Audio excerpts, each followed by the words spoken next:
So we're going to start right now, and I just wanted to welcome everyone to today's event on behalf of the German Marshall Fund of the United States, RPR, Friends of Ukraine Network, and the U.S.-Ukraine Foundation. We want to welcome you to today's Transatlantic Task Force virtual event, which is going to be focused on Ukraine's economic and anti-corruption reforms. This is a particularly important week in the Rada. Eyes here in Washington, Brussels, Kiev are all focused on reforms, particularly the banking laws, but also looking at Ukraine's budget. And so we really have some really important speakers here who can talk about these issues. Obviously, what's happening in Ukraine is not happening in a quiet atmosphere. The government is also dealing with the coronavirus response. And in addition to that, still hot conflict in the East. And so we're really pleased to be able to join you today. And really, in some sense, too, this is also a month for anniversaries for President Zelensky's one-year anniversary. And so I think we're hoping that our speakers today and my colleague, Ihor Kolomoisky, who is in Washington with me, is also the co-chair of the Friends of Ukraine Network's Democracy and Civil Society Task Force, is going to introduce our great speakers who have joined us from Kiev. So it's really one of these more turbulent times, not only for Ukraine, but partners of Ukraine who are looking to think about how to work with and assist. So the task force, I believe this is our 10th virtual event that we've had since October of 2018. So we're really pleased to be able to come here again and to join you and to have such great speakers. I also want to just welcome, excuse me, my colleague Stela Leuca, who is also a fellow with GMF's Frontlines of Democracy Initiative. And again, I'm Jonathan Katz, and I'm both a senior fellow at GMF, but I direct the Frontlines of Democracy Initiative, but also co-chair this Friends of Ukraine Network, Democracy and Civil Society Task Force. So that's a mouthful for everybody to comprehend as they're waking up in Washington, drinking coffee, or already in the afternoon in Kiev. But what I'm going to do right now, I want to just quickly turn the microphone over to my colleague Oris, who's one of Washington's leading experts on Ukraine, U.S.-Ukraine relations, and a longtime staff member of the Helsinki Commission. Oris, can I just turn it over to you just to kick it off? And thank you so much for again co-chairing with me, just to give some commentary, but also maybe just to introduce our speakers. Over to you, Oris. Thanks, Jonathan. As your fellow co-chair, let me join you in welcoming everybody, all the participants, all the speakers. And thanks to the German Marshall Fund, as well as our invaluable partners in Ukraine, RPR, and of course, Elena Prokopenko. Now, Ukraine, as you indicated, isn't only dealing with COVID or the war, but it's also struggling along the difficult path of reforms. There's been progress since the national elections last year, no doubt about it, but it has been uneven, and questions have arisen in recent months as to Ukraine's continued commitment to reforms. The anticipated passage of the banking bill will mark a major step forward, but unlocking IMF funding will not mean that there isn't still plenty of work ahead. Now, I'm certain that our distinguished speakers will address these issues, but let me just briefly raise one trend I and others find disturbing, and that's a roadblock to reforms. And that's not only the dismissals, but the recent increase in the questionable investigations of pro-Western reformers, such as former Prosecutor General Ryaboshabka, as well as the former heads of the state customs and state tax services. And also what seems to be the never-ending efforts to go after Artem Sitnik, the head of NABU, the Anti-Corruption Bureau, not to mention cases against Maidan leaders and activists such as Tatiana Chornovol, or for that matter, harassment of journalists, including from Slidstvo.info. And there are other examples too. And meanwhile, the real criminals, the truly corrupt who have bilked Ukraine of hundreds of millions, if not billions of dollars, or those responsible for the Maidan murders, or, for example, the high-ranking official who's accused of mandating the murder of anti-corruption activist Katya Handzuk, these people all seem to be let off the hook and seem not to face justice. Now, if one looks at recent Ukrainian history, politically motivated prosecutions and selective justice have not served Ukraine well. They undermine Western support. They subvert the rule of law and economic progress, which of course is intimately linked with the rule of law. And they arguably divide society, which undermines Ukraine's national security and plays into Moscow's hands. So I really hope that the Ukrainian authorities are very careful to not engage in selective justice and politically motivated investigations and prosecutions. With that, let me briefly introduce our distinguished speakers. Our first speaker is Dr. Ihor Burakovskyi, who is co-chair of the RPR Coalition Board and chair of the Institute for Economic Research and Policy Consulting. Next will be Serhiy Fursa, specialist in sales of debt securities and Dragon Capital, who's joining us from his car, by the way. And then Maria Repko, Deputy Director of the Center for Economic Strategy. With that, let me turn it back to Jonathan, who will pass it on to Kiev. Thank you very much. Oris, thank you so much. And I would echo your concerns about these roadblocks to reforms, or those that are being targeted, especially those that have been out front in terms of trying to move forward on key anti-corruption reforms. We have a number of sort of economic focused experts here today. And you said it correctly about the intimacy and the connection between economic growth and the passage of these key reforms. And so I know we have experts here today who are here to speak to that. And I also want to just step in and also say we're concerned about those trends as well. And I think Western partners looking, whether it's the IMF or Brussels or Washington, as policy is being made or looked at in terms of Ukraine, are certainly taking notice and are concerned about it. What I'm going to do right now is I'm going to send it over to Dennis Denisenko with RPR, just in Kiev, to kick us off in Kiev, and then we're going to start Dr. Burakovskyi, then we'll start with you. Dennis, can I send it over to you? And I just want to say how much we appreciate the partnership with the RPR and your colleagues. This is something that has been ongoing for the last 2 years. So we really appreciate it. Over to you, Dennis. Okay, thank you, Jonathan. I welcome all participants of these discussions. First of all, I want to thank all our partners for organizing this event. I'm glad that the coalition of animation package of reform still actively continues to be a platform for such kind of dialogues between various experts from the civil society, from government, from business and international community. And first year of President Zelenskyy, yes, as you mentioned, passed, and soon there will be a year of the new parliament. It's important to use such kind of platform, and also in order to objectively talk about achievements, failures in the reform of the government. But it's equally important to discuss how the expert community can unite and help the present government, including by giving objective feedback on the ongoing reform. So I urge all participants to be active in this discussion, and thank you, and the floor is yours, Jonathan. Thank you. And one thing I just wanted to remind everybody, just in terms of housekeeping, and again, thank you to all of our participants. Everybody is on mute except for our speakers. And the only people that you'll be able to see is the speakers, and the speakers can't see you. We would ask at any point that you're interested in asking a question.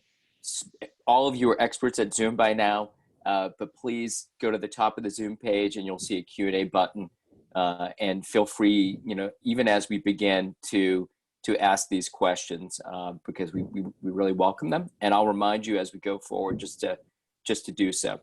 With that said, with the housekeeping out of the way, and again, this is an on-the-record event. We'll share a video of this later. Dr. Burakovskyi, can I just start with you? And Oris, my colleague in Washington, and Dennis and others mentioned a number of the key challenges that are taking place in Ukraine. This is such an important week, and you're somebody who's been following this closely, somebody who's worked with partners in and outside of government, private sector as well throughout your career. Can you just maybe start off and talk a little bit about what's taking place in your perspective, what you're seeing? Over to you. Thank you very much. It's a high privilege and sorry, I will challenge actually to talk on behalf of such a distinguished audience. I would like actually to raise a couple of questions just for a kind of a briefing all the participants what's going on in the country. I would like to start from the history because under Poroshenko and Mr. Groisman, the country managed to achieve macroeconomic stabilization. So that's why the new government, Zelenskyy, as a president plus Zelenskyy government, the inherited country more or less, I would like to say, stabilized condition. Point number two is that actually, the whole bulk of economic reforms has been already elaborated at that time. And what I would like to say is that actually, the activities of Honcharuk government in many cases was a kind of continuation of what was done, what was decided, and what was already in the process of doing. This is point number two. Point number three, definitely actually, every unfortunately government in this country has to stand and actually to react to some unexpected problems like COVID. And of course, actually, the COVID situation gave at least, a couple of lessons for us. And I would like, to elaborate on them because they are critically connected with the current economic situation. Point number one, definitely actually, it showed, a lot of things which could be done in the country. And of course, actually, no one is ready, to withstand COVID independently. If you look actually at the biggest countries, but at the same time, definitely something which what was done definitely prevented Ukraine from more or less, I would like to say, efficient reaction. Point number two, it showed that the COVID itself affected somehow the political self-identification of different forces within Zelenskyy company. So right now, actually, we're not talking about a kind of a unique and very, I would like to say, uniform group of people. Right now, we are talking about different groups of people with their particular interests, and of course, actually, these interests could diverge, and this is a kind of problem we are looking at the moment.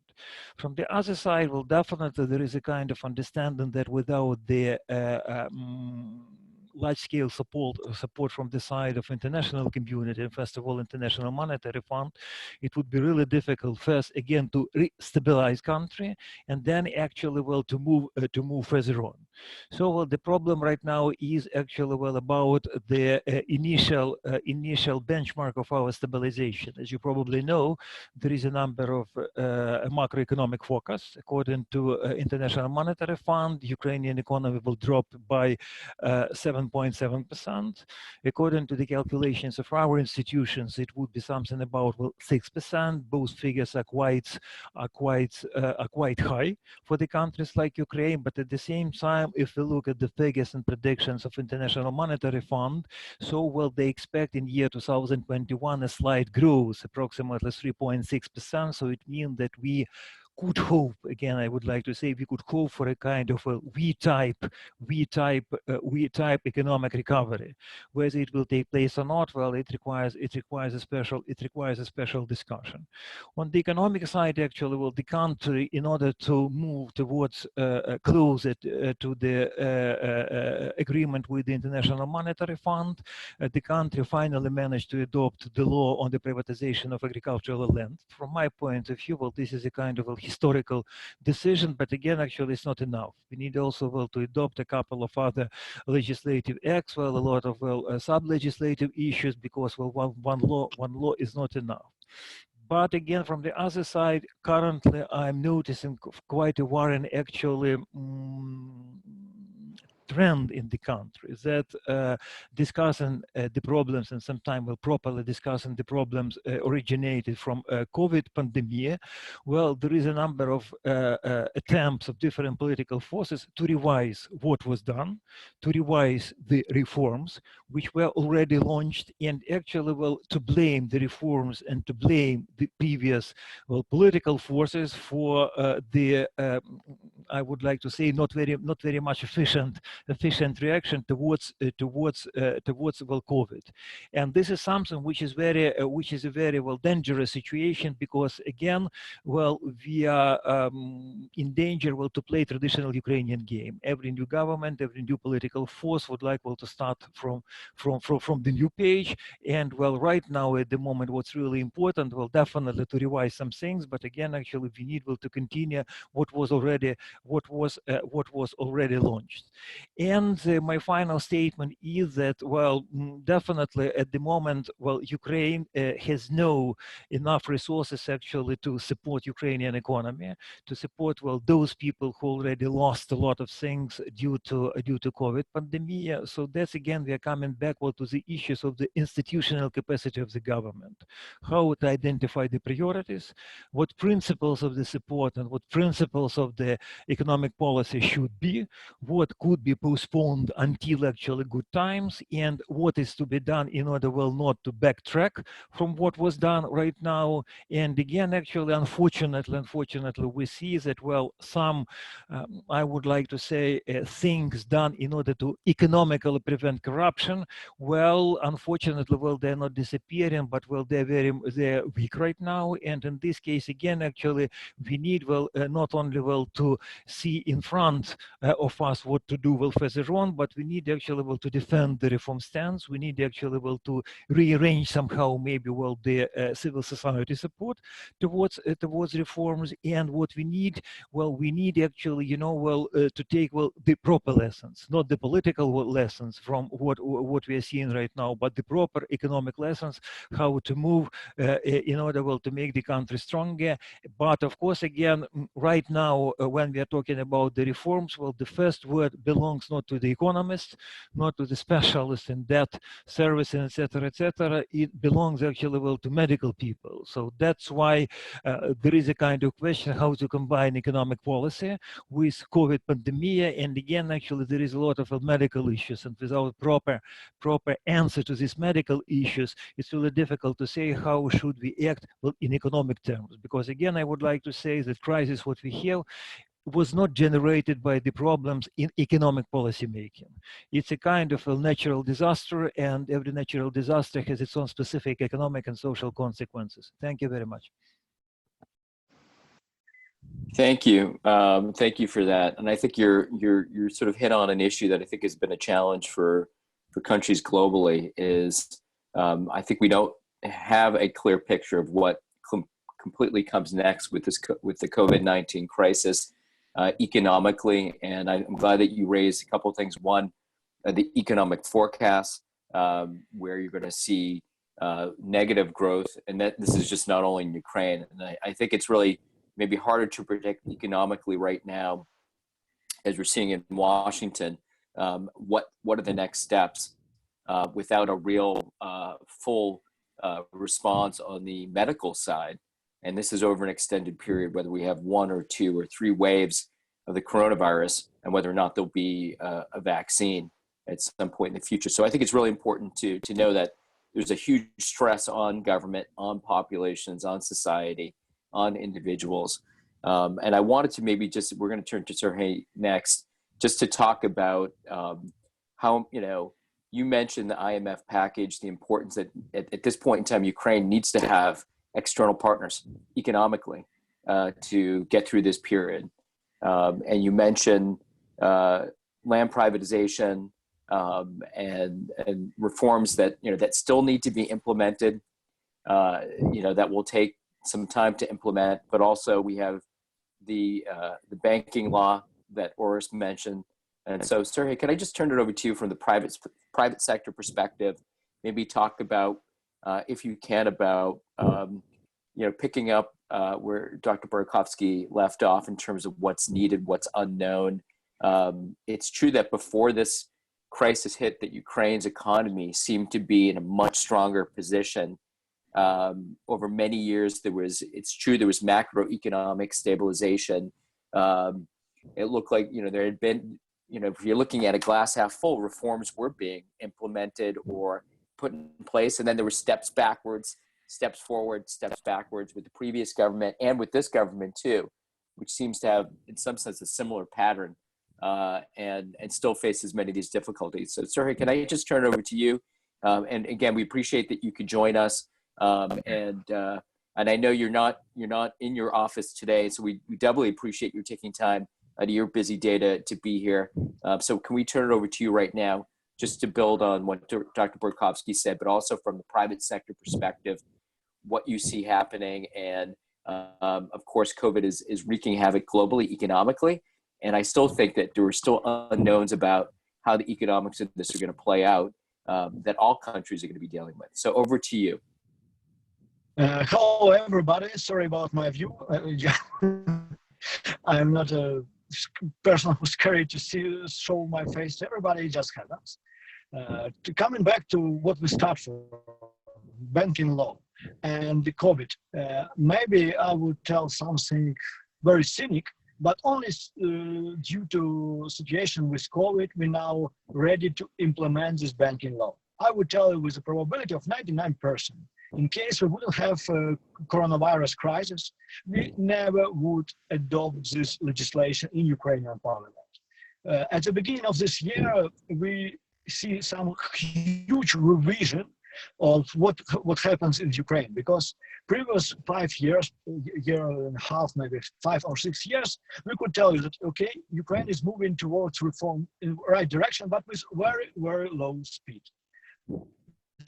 Starts from this January or February, we revised our course, or authorities revise it, and we see that now we should only protect some reforms, but not talking about some new reforms implementation. Sorry to tell about it, but I think the business now is quite very disappointed about it due to what happens in customs, for instance, and only that kind of reforms that protected by cooperation with IMF is still ongoing or still wasn't revised. It's very important.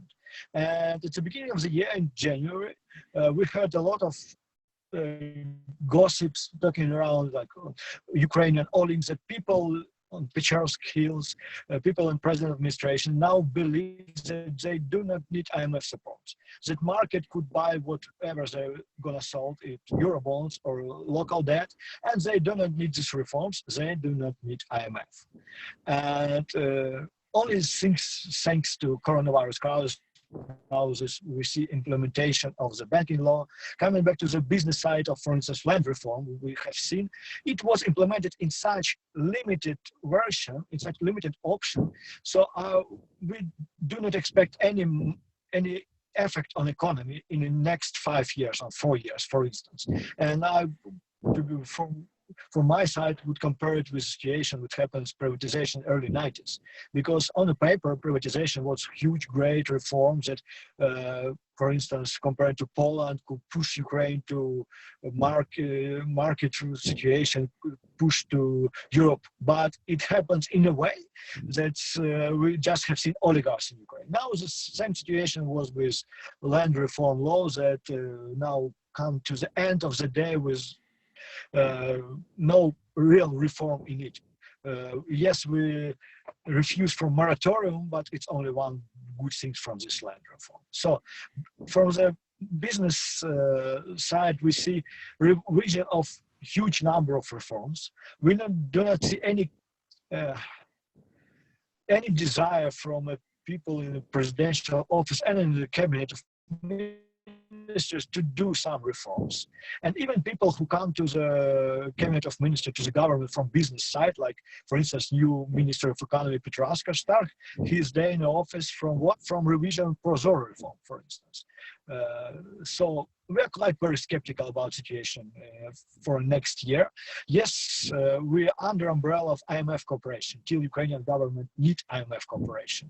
but everything else that not under this umbrella could be revised, and institutions are not working properly at the same time. Because yes, I do not. You start you briefly introducing what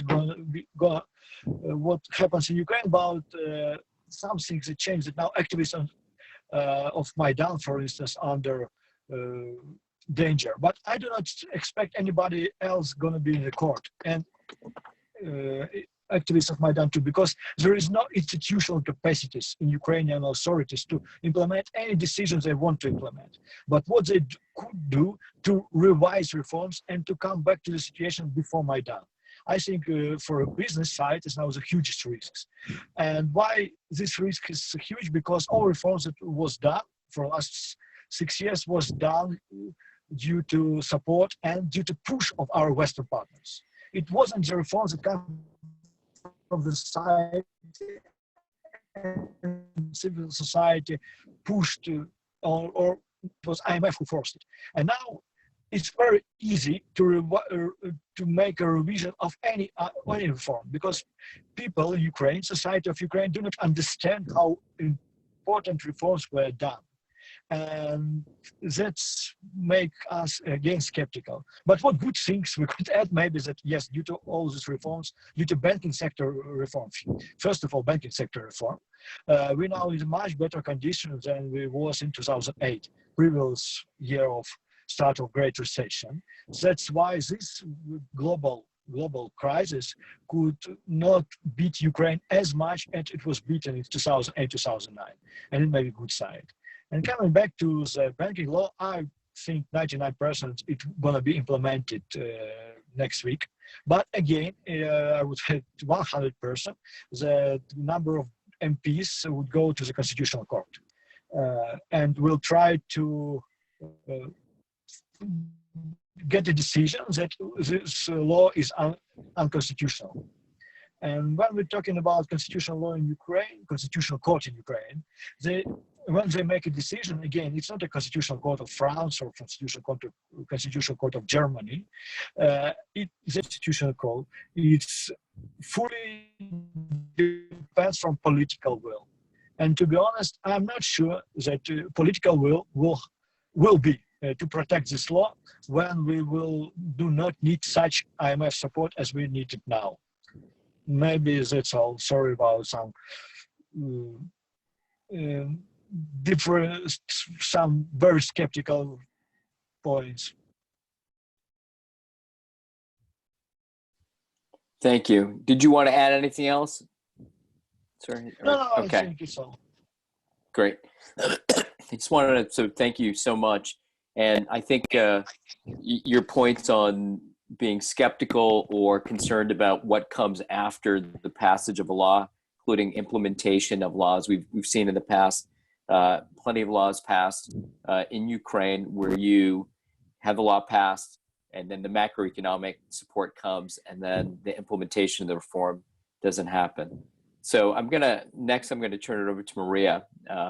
Thank you again for Maria joining us. Can you just pick up, do you share the skepticism? It's kind of interesting. What you reminded us of was that there was a world before COVID-19. And I think for many of us who are Ukraine watchers, both in Washington or in Brussels, who are following these reforms, there was really a lot of concern at the beginning of the year about the willingness of the government to move forward on these key reforms.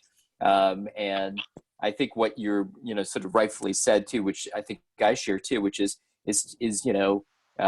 trust but verify, which is a sort of a statement which many Americans know, which is to see the Ukrainians actually implement laws as well. And so if the Constitutional Court step in, that would be disconcerting, even in this, in this period.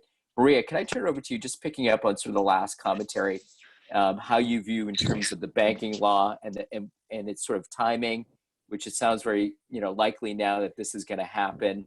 And I think there's a lot of people who are using that 99% certain it's going to happen because it's 99% needed right now. But can I just turn it over to you just to comment, pick up on our two previous speakers, and obviously you're an expert in your own right, sort of following these issues, and where you see this going, but also looking at sort of COVID-19 and the economic impact, what areas need to be focused on, given the uncertainty ahead, both in Ukraine but also globally. Yeah. Thank you very much for having me. That's a great privilege to speak here. And just let me probably answer your question and then move on with the other ones. I mean, on the banking law and banking sector.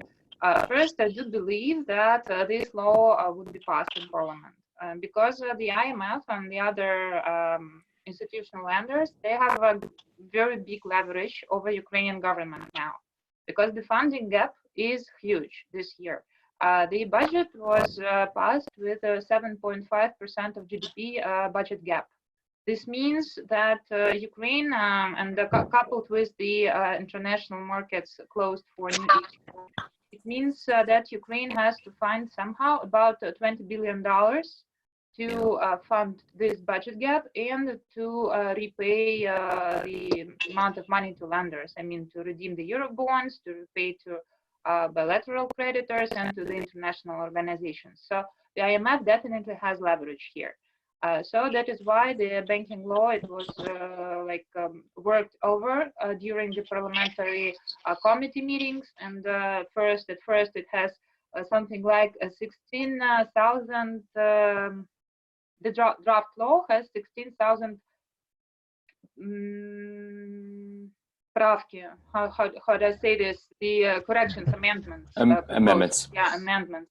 So they proposed like 16,000 amendments to it, but now it has already much less of these amendments, and we believe that on May 13, the voting will take place and the law will be passed. What I want to add about this law, it's not only about the bank resolution framework, but also about the national bank powers. And I would say I would like to see the final version of this law, what will be passed, to see if this law is like in the long term, or does it need any amendments in future, because this is very problematic, and the area is also very problematic, and the National Bank is also the organization which may find itself under attack. Of course, now it's still independent and it's still run by the professionals. But we can't actually say with 100% certainty that the events which took place in the tax office or in customs office will not be repeated in the national bank. So we are concerned with this. And that is why this law is even more like, I don't know, maybe it will need revision just after it will be passed, and with the international experts as well. So that is on the banking law. Just if talking again about Ukrainian progress, I would mention the National Bank again. Thanks to its efforts, the banking system is actually stable. And I personally couldn't believe it, because each crisis, there was huge run on banks, there was huge hryvnia depreciation, and inflation skyrocketed to like double digits. And last time it was 40% per annum, I mean for 0%. Now, CPI index is posted at 2.3% per annum. The interest rate is dropping from 17.5% last May, to 8% as of today. The NPLs, non-performing loans in banking sector, they are growing. Of course, they could not be growing, but the pace is really limited. Even in small and medium enterprises sector, it is limited. And there is no run on deposits. There was a slight run on deposits at the very beginning of the coronavirus-related crisis, at the very beginning of the quarantine. Now deposits are slowly growing, even despite the expectations of the economic downturn. So, but coming to challenges, this is like on the bright side, if I can name something bright side, and now on not so bright side. Of course, Ukraine, as many emerging markets, it faces like double hit by the coronavirus crisis. because the healthcare situation needs, of course, response, and it needs organizational efforts, it needs funds, it needs people, and it hits actually like the very core of each individual psychologically, and like we all are worried about our families, about our future, and so on. And it's not only this, but as every developing country, Ukraine faced the closure of foreign markets. So we cannot go and borrow money abroad as we used to do. And of course, Ukraine cannot print dollars. The National Bank of Ukraine cannot just print dollars or euros and fund the budget gap, as, for example, US or European countries could do. So the problems are here, and the economic crisis, the economic downturn, it is expected, as Ihor Valentinovich said, the GDP like will last about 8%. Due to the coronavirus, but the budget is actually even, I would say, it is more optimistic. It is based on 5% of GDP decline forecast, and CPI, the inflation is forecasted at 6.8%, if I remember correctly. So we may see even bigger budget gap than 7.5% of GDP. And what is also worrying, that the government debt, Ukraine ended 2019 with the 50% ratio of government debt to GDP. In this budget, the government debt to GDP ratio is fixed at 60% debt to GDP. But there is a very important but.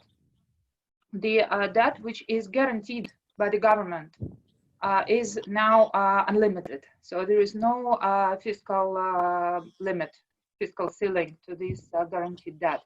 And the government is already using this by providing state guarantee to the loan from state-owned bank, Bank, to state-owned company, the road maker, like Ukravtodor. This is a very big company which makes automobile roads. And this could be repeated, for example, for energy sector, where we have the crisis not related to coronavirus, but this is like our internal market design. And our energy sector might need funds, and some other companies as well. So that is why it's very important that international donors who have leverage, definitely have their leverage, step in and do follow all this small stuff, all these budget deficits, all these reforms, and how the money are spent. On funding side, with the help of international donors, Ukraine definitely is able to like go through, to muddle through this period. It will be hard, but the IMF is giving Ukraine a chance to receive $3.5 billion this year and 1.5 next year. So on total, it would be $5 billion. There is like 1.3 or 1.5, I can't remember correctly, program of macro financial aid with the European Union. We have the World Bank on our side, and many other like bilateral creditors and international organizations could step in and help the government or the private sector. So it's definitely not enough to cover this 20 billion funding needs gap, and the local banks will also provide funds, and the National Bank will also provide funds. And this is, I think, the discussion which is going on between economists in many countries, what to expect, inflation or deflation, about this helicopter money and so on. So this is like very theoretical and interesting for me, but I don't know if it's as interesting for you as it is for me. And just finally, to mention the government's response on coronavirus, actually, because I was asked to prepare some points. The first I will start with the money. And then what they did is they created $2.4 billion coronavirus fund within the government budget. This money will be used to healthcare support, to economic support, to purchases of different like vaccines, if they will be provided, or if there will be invented treatments and so on.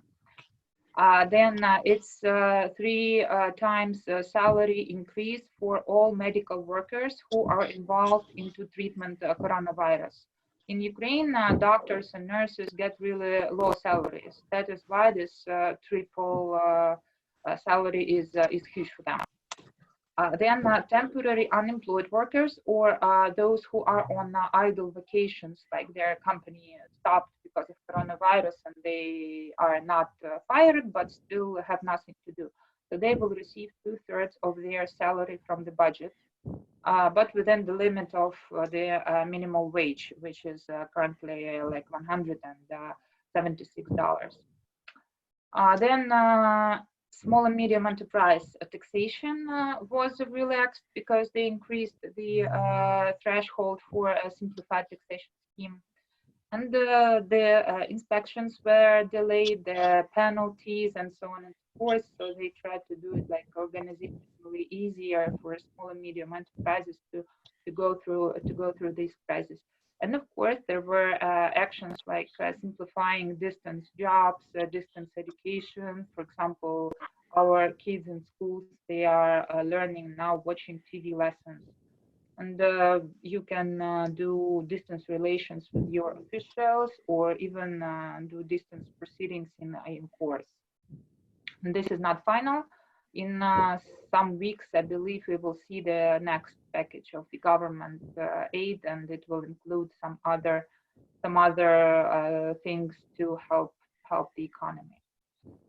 Actually, what I want to close my my part with is that everyone actually here mentioned threats to the democracy and to rule of law and to reforms which already been started. For example, this is corporate governance and state-owned enterprises. This is the reform in tax office and custom office and so on and so forth. So this is really important that Ukraine keeps a good job in these spheres. And now, for the moment, we are really concerned because there is not only economic and virus crisis in Ukraine, there is also crisis of leadership. Just in the middle of the coronavirus pandemic, Prime Minister was replaced.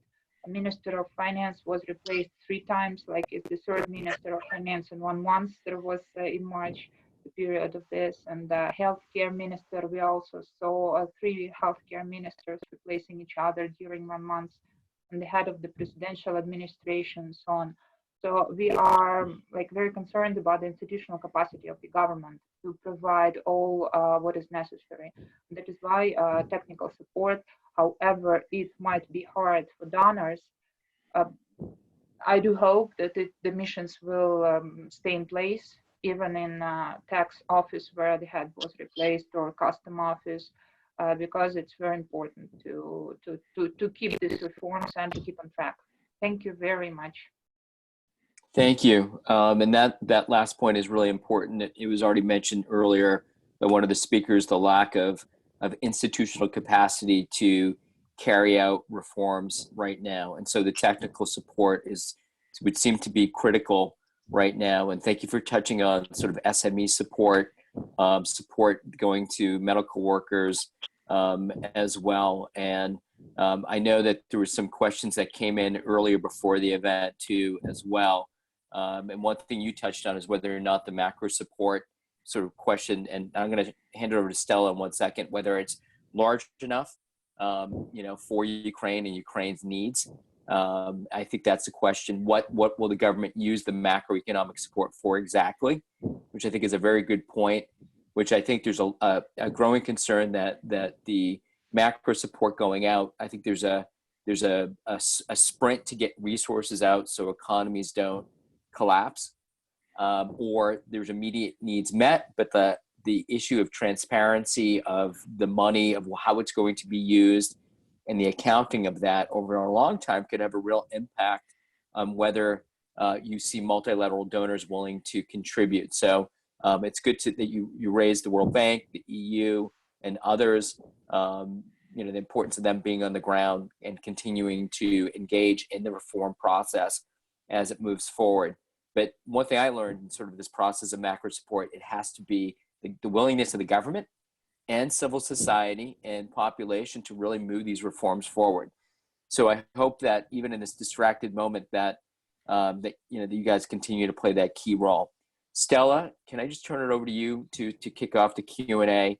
And I know you got a couple of the questions that came in earlier, some that have rolled in during the event. We would ask those that want to ask questions right now, please use the Q&A function to ask your questions. It's at the top of the screen, and we'll try to answer every question as they roll in. Stella, over to you.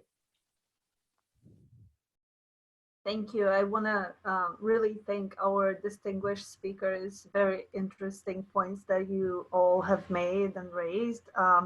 I find it, I'm from neighboring Moldova, so it's very interesting for me to actually follow what Ukraine is doing and the scale of things and the scale of responses, especially in comparison to what my country is doing. So I really appreciate this conversation on a very personal note. I want to build on one of the last points that Maria, you have made.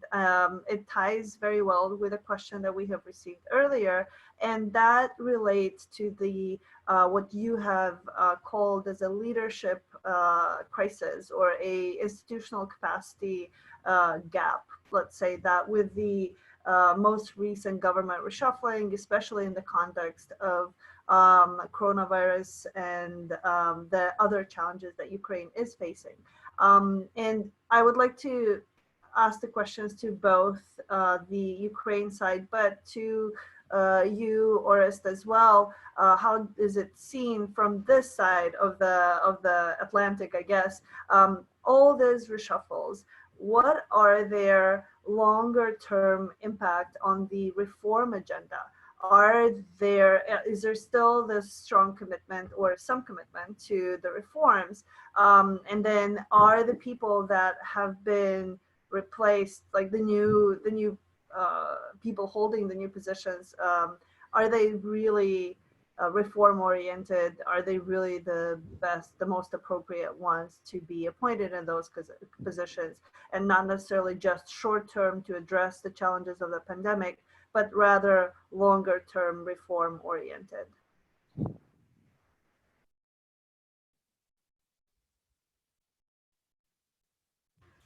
Okay, so if it was the question to me, so probably I actually thank you very much for your question, but I don't find myself in a position where I can judge if a person is proper or improper for reforms.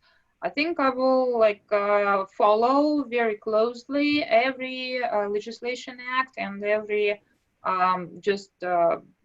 normal acts issued by the tax authorities, by custom authorities, and by the other guys who step into the government, and then we will be able to see. Now the expectations in general, actually we do have concerns. We did have concerns at the beginning of the presidency of Mr. Zelenskyy. Then we saw Genscheruk government and the guys did many brilliant things like pushing this land reform and so on. So probably for the moment, yes, I am concerned, but the answer is I wait and see. Mm-hmm. And sure, I would actually invite everyone to provide their comment and feedback, as we've heard more or less the same message from everyone speaking today.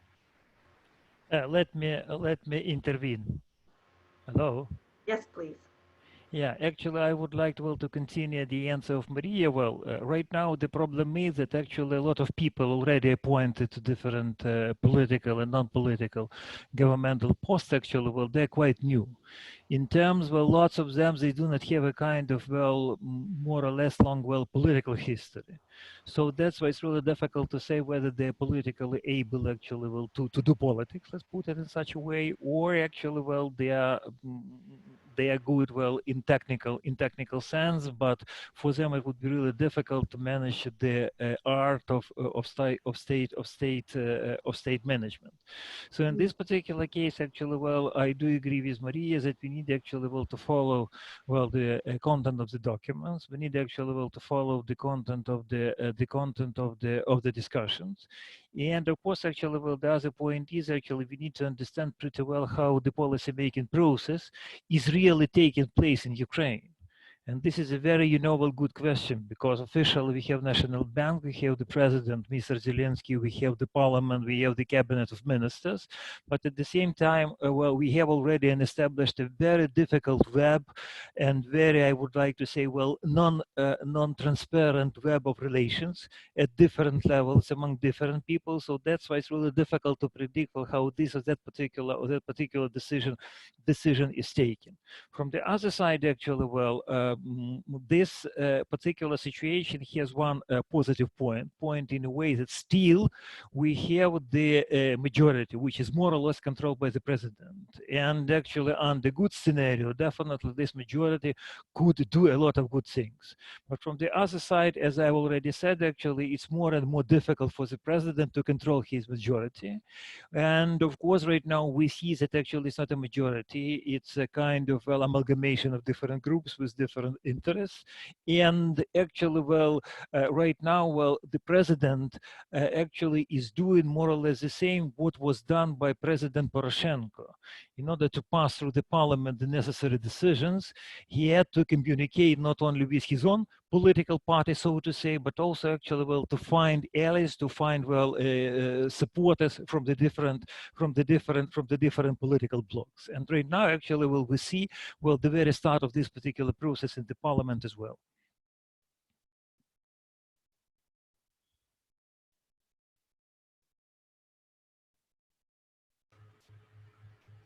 And it looks like we've lost Serhiy, Fursa, but Dennis, if you would like to comment, and then we'll take it back to Orest on this side of the Atlantic.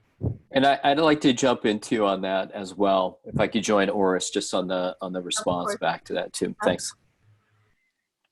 Thanks. I think we might have lost Dennis as well. It looks like the image is on hold, so it's frozen. So Orest, let's take it to you for Sure, okay, but turning it over to me, and I absolutely want to hear Jonathan's view, because he's actually now a little bit closer. I'm out in West Virginia. He's a little bit closer to the policy community these days. But in terms of the US and how it looks to it, I'll just share very quickly some of my views. Of course, with the dismissals, there's been a lot of concern among Ukraine watchers, some disappointment, puzzlement, etc. But what you do have here is a lot of goodwill towards Ukraine. We've often talked about, you know, not only congressional support, but most of the national security and foreign policy establishment on a bipartisan basis is very supportive of Ukraine, especially in helping Ukraine fend off Russian aggression, but also in seeing Ukraine part of the West, you know, all those kinds of things that we share. So there's a lot of goodwill. And within that context, while there is concern, there's still very much a willingness to work with Ukraine in terms of technical support, et cetera, and to help Ukraine. And I think what I've seen working on Ukraine and other countries when I was with the government for a long time, there often tends to be the let's give them a chance, wait and see attitude. So I think with respect to the new people, you'll see that there'll be the honeymoon period for them to sort of, if you will, prove themselves. But that's Jonathan. Yeah, thanks. And I agree with Orest too, that there's a great deal of support for Ukraine, obviously, in Washington, and both congressional and then also within the administration. I think the appointment of, or the announcement, nomination of an ambassador to Ukraine is important. We're seeing high-level conversations between Ukrainian officials, for example, with Secretary Pompeo. And just last week, we had a conversation here at GMF with Deputy Assistant Secretary George Kent, talking about the U.S. commitment. I think there's another, commitment during COVID-19, and having worked directly with both USAID and also with the state, listening to State Department on this. There's a great deal of sympathy and support for Ukraine right now, and a strong desire to see that the macroeconomic situation remains stable, and then also that the security side remains stable. With that said, I don't think the US government or other Western partners have been shy about calling out the Ukrainian government in the past. And so it's been there is an ongoing struggle with, it was mentioned earlier, the importance of Western partners coming in to keep the momentum and sometimes pressure on the government. I think you'll continue to see that happening. The difference today versus 3-4 months ago is that Western governments are also completely taken with their own challenges domestically. So resources aren't, finite. Attention isn't finite. And I think the most important thing is that as Ukraine moves forward, that's why this banking law, some people call it the anti-Kolomoisky law, has been such a focal point, because there is an expectation that Ukraine understands its own needs economically, and how could it not pass these laws right now? So it is a test. And should this not pass, should the law not pass, I think it does have an impact on how partners will view Ukraine, because it will look like oligarchs, perhaps even some associated with pro-Kremlin interests, are impacting Ukraine politically and internally in a way that sets Ukraine back. And so, Ukraine has faced a war, a difficult economic situation internally, needs for reform. So it's always been a tough road. Add COVID-19 on it, and you understand the challenges for Ukraine. So like you, Oris said, there'll be strong support for Ukraine, but clearly, based on track record and history, and even events that took place in Washington last week, virtual events with former officials, from the Ukrainian government who left in the tax and customs positions, to Mr. Yermak, there's a real interest across the board in Western partners as to what's happening in reforms in a way that maybe some other countries don't get that type of attention. So I'm going to send it back to Stella. I'll send it back to you. That didn't mean to go on too long, but I think Oris makes some really good points that, that support for Ukrainians is absolutely there.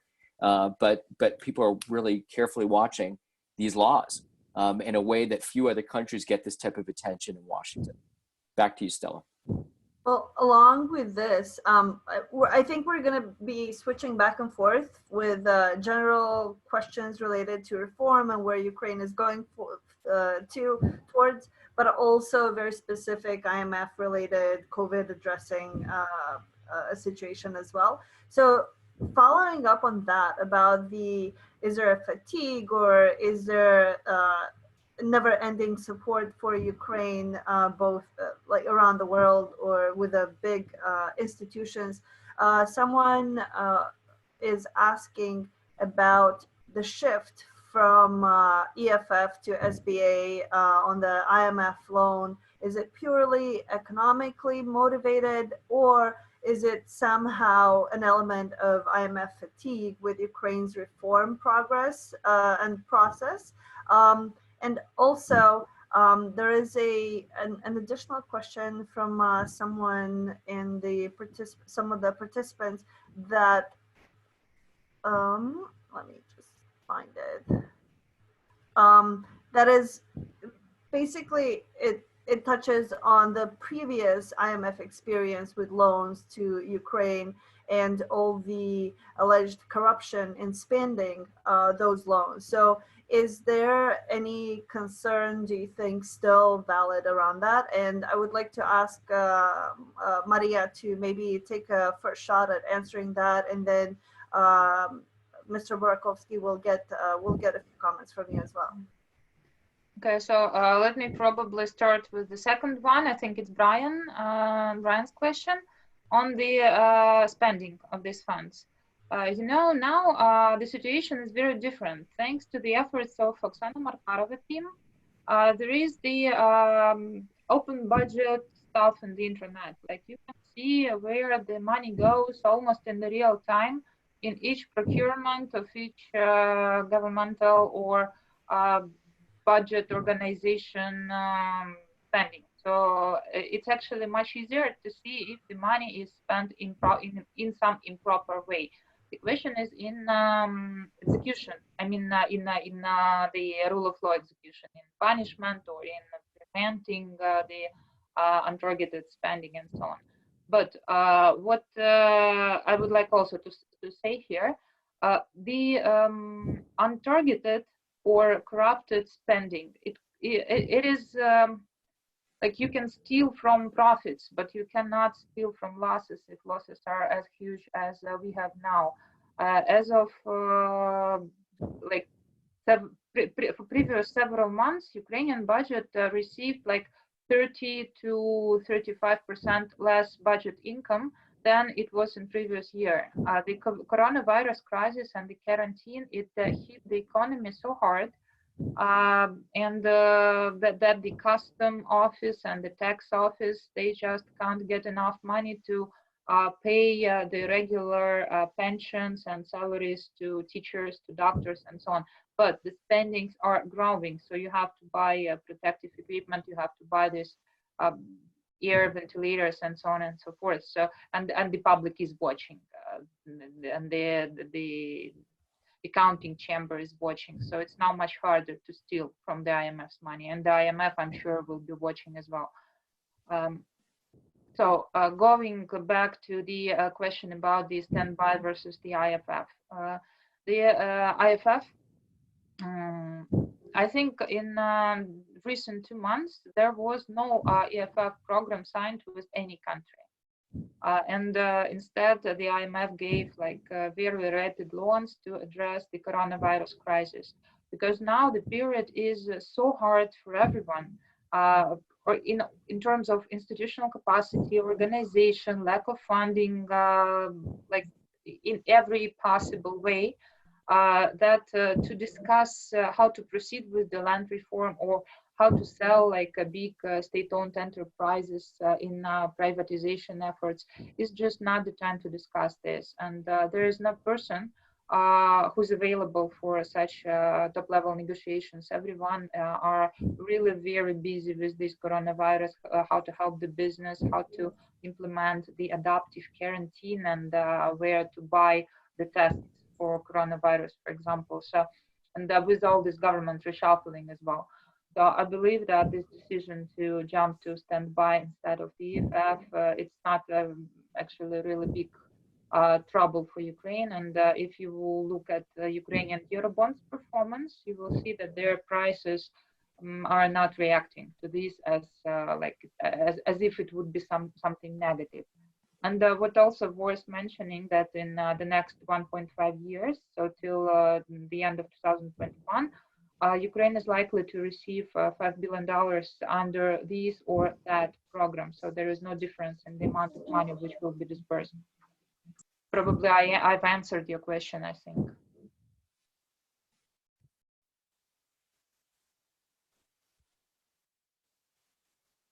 Thank you very much, Maria. And I'm not sure if Mr. Burakovsky, you would like to add something. Well, actually, Maria explained everything in a very good and precise manner. What I would like to say, well, is as follows. So definitely, well, and actually right now I'm in a kind of intensive correspondence with Peter Havlik. Peter, hello, about the economic reforms, cooperation with IMF, banking reform, and COVID. So what I would like to say is that definitely we see the kind of deceleration of economic growth in the country. So from one side, well, before coronavirus, actually, we have already came across with a number of economic problems. And well, all these problems are well known. First of all, well, we need to, well, repay quite a substantial amount of external debt.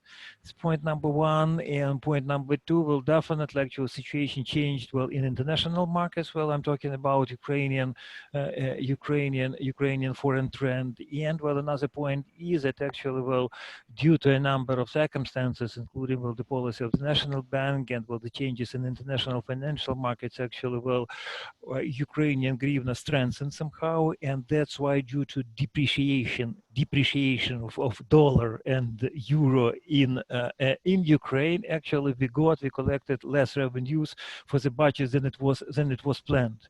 So actually, well, we came to COVID with a number of economic problems, and well, these are kind of economic problems which are every problem one by one problem, well, is serious by itself. And at that very moment we started actually discussion about the resuming cooperation with International Monetary Fund. Plus, of course, well, Maria is completely right that right now, well, International Monetary Fund, World Bank, as well as other international financial institutions are under, well, quite substantial stress.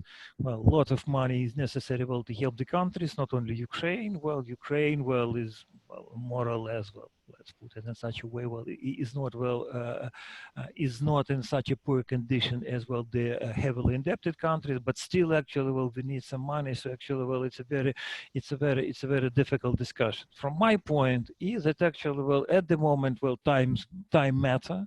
So that's why as soon as we get, well, the money from International Monetary Fund, it will get us, well, another opportunity, well, to expand our set of the economic instruments to be used inside the country, well, at least actually to finance some things.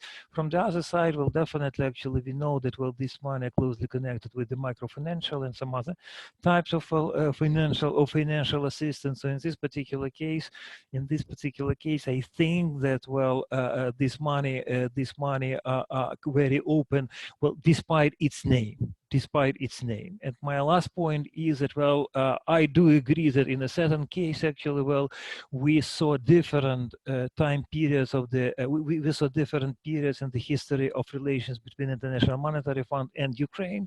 So actually, well, we saw actually, well, the switching from one type of program to another program. So right now, actually, well, it's not a kind of, well, so to speak, problem number one. Well, problem number one is, well, the terms of conditions of the protocol and cooperation between Ukraine and the International Monetary Fund, and of course, actually, well, full implementation of Ukrainian commitments. This is the major point which is to be discussed. Thank you very much. And Mr. Burakovsky, if you could please maybe provide a few pointers on why specifically there was a question that I'm not sure it was fully satisfyingly answered. It referred to how do you think that the reforms that we're talking about, like the banking law, are tied to COVID, the pandemic, and why they wouldn't have been approved otherwise. I know it was mainly Serhiy who made a point about it, but if you can please answer that, we would appreciate it. My point is that actually, well, we have a number of problems, well, at the same time, which are to be dealt with. So in this particular case, well, definitely, actually, well, COVID was something which made, well, Ukrainian political elite, well, to be more proactive in certain sense, and from the other side, actually, well, it mobilized somehow, actually, well, the activities of Ukrainian parliamentarians. And, well, I think that, well, definitely, actually, there is no, well, direct relationship between COVID and, well, the activities of the National Bank of Ukraine. Well, but again, actually, if COVID contributed to the economic problems, and without this particular law, we cannot get the money from IMF, so definitely, well, there is a kind of a complicated, but still, actually, well, interconnection between the COVID and cooperation with International Monetary Fund. The other point is, which was rightly stressed by Serhiy and also, well, partly by Maria. So, well, we should not forget, we should not be concentrated only about COVID, though actually it's very important. Well, social, economic, political, medical, etc., geopolitical challenge for all the country. Right now, actually, well, there is a lot of discussions in the country, well, how to restart economic activity. And then actually, well, there is a lot of questions about actually, well, the role of the national bank. And just actually, well, recently there is a number of proposals that the national bank needs to directly support enterprises, needs actually, well, to print some money, needs also actually, you know, well, to buy, well, some maybe, well, securities from the government, and then actually, well, to use this money again for increasing liquidity in the economic system. So in this particular case, actually, it's not about, you know, well, just a linear relationship, national bank end COVID, but it's also about resuming economic activities and the role of the national bank in this particular field. We should not also forget that if you take, for example, the statistics for year 2019, if I'm not mistaken, actually we saw already a number of the problems and the development and the dynamics of Ukrainian industrial production. And the Ukrainian industrialists, big and small companies, actually, they were claiming that, national bank, conducts quite a very tight policy. This policy gives them no opportunity, actually, to get, not a free, but at least actually more or less cheap money, for their particular development. And they actually, they demanding, some direct steps, some direct programs to be directly supported and financed by the national bank. So again, I would like to say that actually, COVID is not something we're discussing COVID as such. So we are discussing actually COVID in relationship with the problems. We see right now, and also actually COVID, sometimes is used actually as a kind of attempt by different political forces to rewrite somehow the recent history of reforms. For example, right now, there is a lot of saying that actually, look, Ukrainian medical reform turned out to be a complete failure because we got a COVID. Our health system cannot actually react in a proper way. It means that actually the decisions taken 2, 3, 4 years ago were wrong. So that's why we need actually to do something completely different. From my point of view, it's a kind of a political speculation. And of course, this type of actual discussions are to be taken quite seriously because behind these people, behind these discussions, we have the people with their own interests. We have also some oligarchs. We have not only oligarchs, but we have also some political forces. So in this particular case, we need to discriminate between, so to speak, economic logic from one side and actual political manipulations, different type of something which is called fake news and fake arguments. Actually, the author of this particular statement, and that's something which makes discussion about reforms in Ukraine more complicated and more clear for external experts than it used to be, for example, 2, 3, or 4 years ago. Thank you so much for such an expansive answer. And to tie into this on the more broader reform agenda and the things that are also happening in Ukraine, there's a question about Saakashvili's appointment to coordinate the reforms for Ukraine. So if I may direct this question to you, Maria, what do you think his appointment means for the reform process in Ukraine, both as a process, but also in terms of his real power to impact that reform process? Do you think he comes in with enough leadership and following in government reform? And then there are a few more questions that I may want to ask, but what about social reform? What's going on with those? There is a timeline on defense reform that was being promised by the Zelenskyy team. What's going on with that? If you may please touch on that. Mm-hmm. Yeah, actually, what I wanted to say is that to address all of these questions and all of these issues, we would probably need here 3 experts on legal and several guys on the rule of law and somebody on international law and then on geopolitics and defense and some economists as well, and of course some politicians and medical researchers. The situation is as complicated as that. About Mikhail Saakashvili, actually this question is tricky because I don't want again to give him any labels or something. In Georgia, he had the great ally Kaha Bandukidze, who was the author, in economic terms, of many of Saakashvili reforms. So what Saakashvili did, what he pushed through the system, through the government, through the parliament, Bandukidze organized, designed, created. Now Saakashvili doesn't have anybody who could serve as Kaha Bandukidze. Instead, the ideas, and again, I am not sure about if this is a fake news or if this real ideas, which is around Mikhail Saakashvili. The idea is really, like I would say, unorthodox probably, and that would be a mild way to put it, in different policies. So definitely we'll see him opposing probably councils from international donors, some traditional guys in the government, not only corrupted guys, as somebody might want to think, but just the guys who used to do the economic and governance stuff in a traditional way, because what they allegedly plan is really unconventional. If he has enough powers, no, because this position is actually not within any ministry, and I don't know for sure what is his powers. They were not described anywhere, and his program is not made public, so it's very difficult to say. But I would say I'm skeptical. Mm-hmm. So at the moment, it's fair to assume that it is unclear what his direction is really going to be, what the strategy is, and things like this.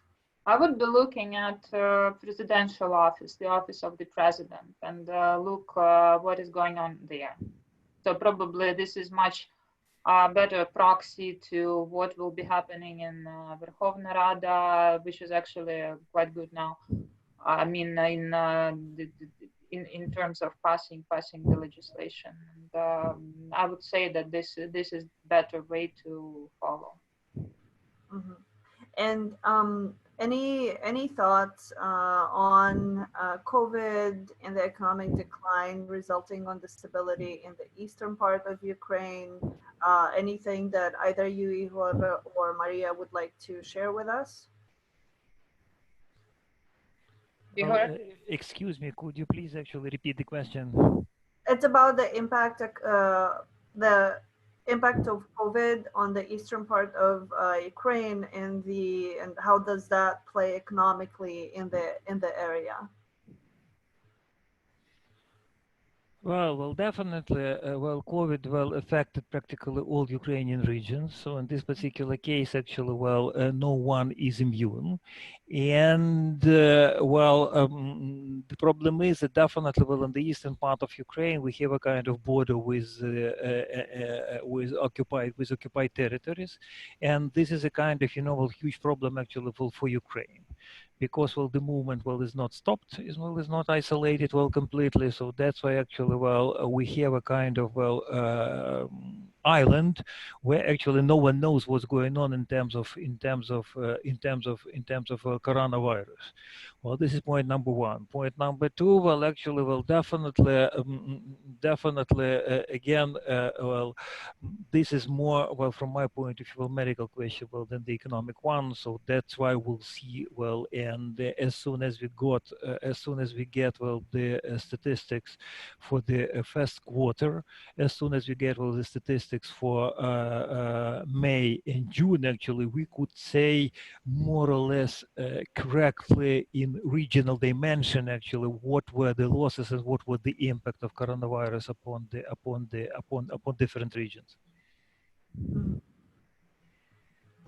Thank you for that. Can I add about this maybe some optimistic point about the Saakashvili, this Council of Reform, because we are looking for this as an opportunity, because actually civic society experts could be joined to this council, and it's also maybe different voice about the reform, not only from the office of presidents to the Zelenskyy, but from Saakashvili.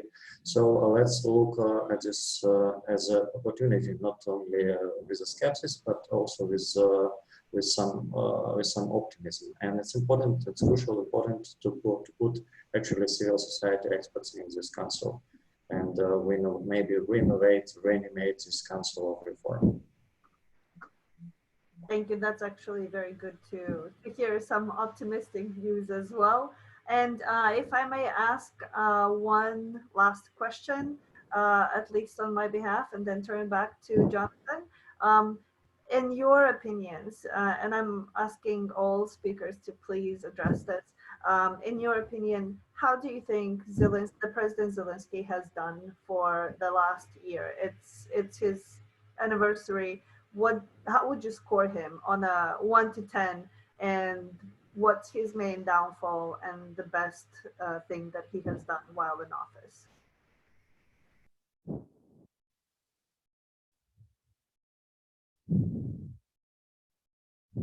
If we may start with you, Mr. Burakovsky. It's a very novel, large-scale philosophical question. Actually, well, my answer would be in 3 points. Well, point number 1, actually, well, he is learning by doing. And the other point is that, well, unfortunately, actually, well, the pool of specialists which could be used and which could be appointed to different posts will turned out to be extremely limited. And actually, well, point number 3 is that, well, from my point of view, well, he needs to understand that he needs, well, to understand more deeply, well, how the state machinery is working. Take into account that the president, well, he is not a kind of, the major political figure in the country. So this is a kind of, well, traditional problem. So, well, it's not only about President Zelenskyy, it's about actually, well, how all the highest bodies of state power work in the country. Well, I'm talking about parliament, I'm talking about the president, I'm talking about the National Bank, I'm talking about the National Council for Security and Defense, and, well, and the other institutions. So, well, in this particular case, well, this is a problem. Thank you. And Dennis, how about yourself? If we are talking about the range, yes, maybe I also will provide some optimistic view. Yes, so 7. And we have a quite dynamic situation through this year. They start with a turbo regime, with a fast track, with providing actually the good changes.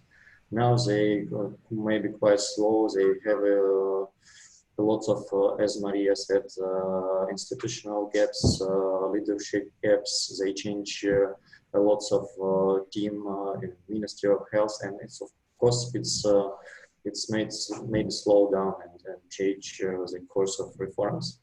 So let's see. I also support the point that Igor said that they learning by doing. So I hope that they teach their lessons from this year, and maybe they change the course for some institutional capacity building and actually reform providing and supported by actually civil society, because they should be oriented not only for some opinions from office reforms from office of presidents, but also on a different view from the civic society, from experts of business society, of international society. That's a couple of words about this. Thank you, Maria. Yeah, about Mr. Zelenskyy, that all in Kiev, what I see in the streets before the coronavirus, yes, of course, before the quarantine. In several years ago, I saw many gamble machines offices, like in each corner of the capital city, in any district, you just see the gamble machines, the casinos, and so on and so forth. And this was really creepy business. And just next door to the casinos, there were pawn shops and there were currency exchange. So you can just go and sell your currency and then give it to the guys who run the casino. Or it can be just plain and simple and well-known money laundering schemes. So now the casinos are closed, and it was done like in, I don't know, 2 weeks. The land market reform was voted in the parliament, and this is good. some other stuff was also like good under Goncharuk, and even when Repko was at the office in prosecution. Then what I see is that the medium-term budget planning reform is idling. The supervisory boards of state-owned companies are not being like transformed in a way where we can say that, okay, we trust these people with our like taxpayers' money and property and so on. So I would say this is mixed. And I would agree with Ihor Burakovskyi that the people shortage, the shortage of professionals, it really could be felt in this government and in this office. So this could be a problem again. Thank you so much. And Orest, if you want to say something really quickly, and we'll turn it back to Jonathan. We have 3 minutes left. Thank you so very much. Okay, I will make it very quick and also thank our speakers for their insights and knowledge and all that. That was key. That was very informative and helpful. I actually agree with the previous assessments. I think Denis too makes a very valid point. I think it's important, especially if there's a shortage of professionals in government, to really tap into civil society. That's a real resource. And sometimes that's forgotten, so we'll see what happens in that regard. With respect to Zelenskyy, I'm not going to give a great, I'll just say it's a mixed picture. It's still a work in progress. There have been some positives. There have been other things that have been, frankly, some cause for disillusionment. But I think, certainly I think in terms of the West, people have not given up yet. Okay, people have not given up on Zelenskyy. We'll try to work with them. And as we've often done in the past, and Jonathan mentioned that before, we'll continue to encourage, if you will, to push and prod and, you know, encourage Ukraine to move in the right direction, which is something that I think the United States and the EU have been trying to do now for 30 years, because we do see Ukraine as a full-fledged member of the Euro-Atlantic community. So with that, let me. Yep, thank you. And Jonathan, back to you. Yeah, thank you. And I want to just join with Orest in thanking our speakers, and want to just sort of echo what Orest said too about the strong desire to continue to work with Ukraine. I think it's hard at this moment to imagine that, you know, much of the policy that the West is focused on with Ukraine is further integration with Euro-Atlantic institutions. That still remains a goal, and trying to keep that progress on track is so important. But I did want to say with Zelenskyy, I think in some sense, his real presidency, we're a year in, close to when he was formally sworn in. And in some sense, the beginning of COVID-19 is really, to me, where his presidency begins. And what we have seen sort of globally is leaders like President Zelenskyy, you know, facing some, you know, such significant challenges that they didn't believe that they would have to deal with previously. So we're getting to see a President Zelenskyy in the middle of a real crisis right now. And for somebody who's such a talented communicator, what I've noticed with leaders is no matter how talented they were or how they were able to use or manage previously has been completely upended because the demands are so great from the public to resolve a crisis that many of them never expected that they would have to deal with.